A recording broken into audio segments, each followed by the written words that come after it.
Hello everyone, నేను రియాన్స్ వాళ్ళ స్కూల్లో ఫ్రూట్ డే సెలబ్రేషన్స్ అయితే ఉన్నవి అని చెప్పాను కదండి. ఇది వచ్చేసి అయితే వాళ్ళ స్కూల్లో జరిగిన సెలబ్రేషన్స్ అండి. So each and every kid కూడా అయితే చాలా బాగా రెడీ అయ్యారండి. వాళ్ళని చూస్తే భలే ముచ్చటేసింది. వాళ్ళకు కూడా అప్పుడప్పుడు ఇలాంటి థీమ్స్తో కాన్సెప్ట్స్ అన్నీ పెడుతూ ఉంటే వాళ్ళకు కూడా మైండ్ అనేది రిఫ్రెష్ అయ్యి ఇంకా యాక్టివ్ అవుతారండి. సో ఇక్కడ మేడమ్స్ కూడా అయితే డెకరేషన్ అది కూడా చాలా బాగా చేశారండి. ఫ్రూట్స్ అన్నీ కూడా కట్ చేసి డిస్ప్లే చేయడం, వైటమిన్స్ డెఫిషియన్సీస్ ఏమైతే కవర్ అవుతాయి అన్నీ చెప్పడం అన్నీ కూడా బాగుందండి. సో అదే రోజైతే పేరెంట్స్కి ఫ్రూట్స్ కార్వింగ్ అయితే కాంపిటీషన్ పెట్టారు. సో నేను వచ్చేసి అయితే ఇలా ప్రిపేర్ చేశానండి.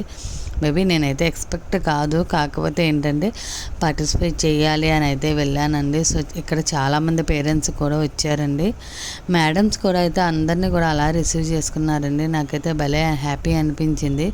సో ఇక్కడ చూసారు కదా, మేడమ్స్ అయితే ఇలా డెకరేట్ చేశారండి. Thank you, bye.